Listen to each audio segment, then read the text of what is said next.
Health tips. मैं doctor Sandeep Gupta. आज हम बात करेंगे मेलेटोनिन के बारे में। मेलेटोनिन और उसके नींद से संबंधों के बारे में। ये स्लीप सीरीज़ का एक और नया वीडियो है। स्लीप सीरीज़ में कई वीडियो मैं बना चुका हूँ पहले भी, जिसके मैंने लिंक डिस्क्रिप्शन में दिए हुए हैं। मेलेटोनिन एक स्लीप हार्मोन है, एक डार्कनेस का हार्मोन है। इसे हम ये कहा जाता है कि melatonin is a hormone of darkness.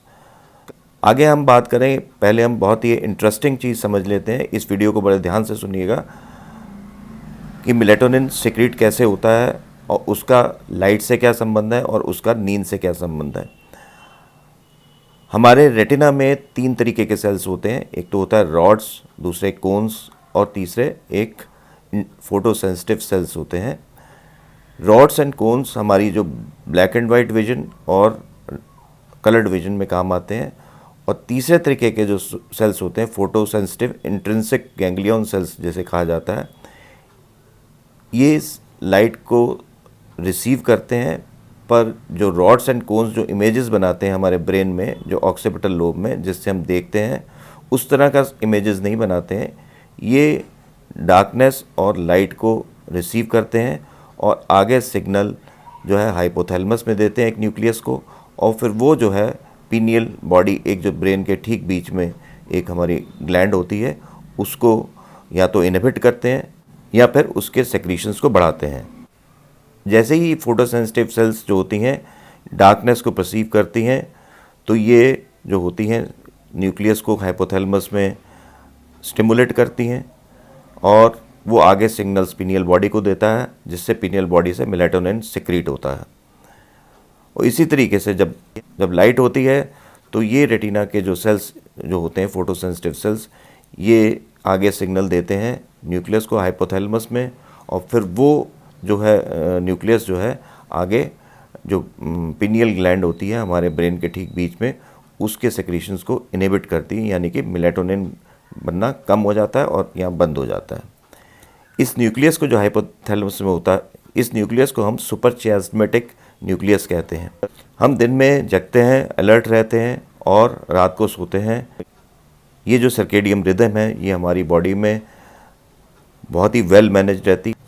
Morning में जब 7:30 बजे के आसपास लगभग मेलेटोनिन के सेक्रीशंस लगभग ना के बराबर हो जाते हैं, और इस समय एक और हार्मोन आता है जिसे हम कहते हैं कॉर्टिसोल।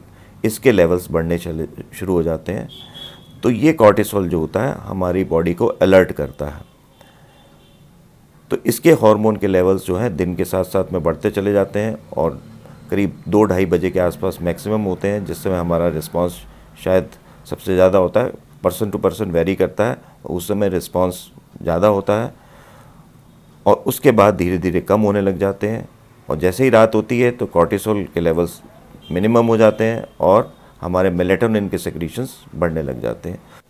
तो ये दोनों हार्मोन्स जो होते हैं हमारी सर्केडियम रिदम को बनाए रखते हैं। पर मेलेटोनिन क्योंकि लाइट के रिस्पांस में कम होता है और अंधेरे के रिस्पांस में ज़्यादा होता है। प्री हिस्टोरिक एरा में जब लाइट नहीं होती थी, तो जिस समय अंधेरा होता था उस समय मेलेटोनिन के सेक्रीशंस बढ़ जाते थे, और उसके बाद जब लाइट होती थी तो मेलेटोनिन के सेक्रीशंस कम हो जाते थे और हमारा सर्केडियम रिदम बहुत अच्छी तरह से बना रहता था। पर आजकल के समय में जब दिन के समय हमें ऑफिस के अंदर रहना पड़ता है और रात के समय लाइटें जलती रहती हैं हर जगह पर, टीवी, कंप्यूटर्स और लैपटॉप और मोबाइल चलते रहते हैं, जिसकी स्क्रीन से बहुत ब्राइट लाइट आती है। तो ऐसे समय में मेलेटोनिन के सेक्रीशंस जो हैं गड़बड़ हो जाते हैं। सूरज से जो हमारी जितनी भी एनर्जी आती है, वो उसका करीब 30 से 35% हिस्सा जो होता है विजिबल लाइट होती है। विजिबल लाइट जो होती है हमारी 400 से लेकर 760 जो वेवलेंथ होती है वो उस तक होती है। 760 से ऊपर की वेवलेंथ जो होती है वो इंफ्रारेड होती है, और 400 से नीचे की जो वेवलेंथ होती है वो अल्ट्रावायलेट रेज होती हैं। 400 वाली जो वेवलेंथ होती है वो ब्लू लाइट होती है, और जो 760 के आसपास की जो वेवलेंथ वाली जो विजिबल लाइट होती है वो रेड होती है। जो ब्लू लाइट होती है वो जो है सबसे ज़्यादा इनहिबिट करती है मेलेटोनिन के सेक्रीशंस को, और जो रेड लाइट होती है वो सबसे कम इनहिबिट करती है हमारे जो मेलाटोनिन के सेक्रीशन को। तो अगर हम सोते समय जो रेड लाइट का इस्तेमाल करें तो वो सबसे कम इनहिबिट करेगी हमारे मेलाटोनिन के सेक्रीशन को। ये ध्यान रखें, जो लाइट ऊपर से आ रही होती है और जो लाइट नीचे से आ रही होती है, तो उसमें से ऊपर से जो लाइट आ रही होती है वो ज़्यादा इनहिबिट करती है हमारे मेलाटोनिन के सेक्रीशन को। तो इस वजह से जो हमें फुट लैंप लगाना चाहिए, नीचे की तरफ बल्ब लगाना चाहिए रात के समय, ना कि ऊपर की तरफ। नीचे की तरफ अगर हम बल्ब लगाएंगे और रेड कलर का बल्ब लगाएंगे तो वो मेलाटोनिन के सेक्रीशन को सबसे कम इनहिबिट करेगा। अब अगर हम रात को सोते समय टीवी देखते हैं, लैपटॉप पे काम करते हैं या पे मोबाइल देखते हैं, तो उससे जो निकलने वाली लाइट होती है वो ज़्यादातर ब्लू लाइट होती है, और ये ब्लू लाइट जो होती है सबसे ज़्यादा इनहिबिट करती है मेलाटोनिन के सेक्रीशन को। तो सोते समय अगर हम लैपटॉप या मोबाइल या टीवी देखते रहते हैं तो मेलाटोनिन के सेक्रीशंस थोड़े कम हो जाते हैं और हमारी स्लीप जो है डिले हो जाती है, और हमारा पूरा का पूरा जो स्लीप साइकिल है वो भी डिले हो जाता है।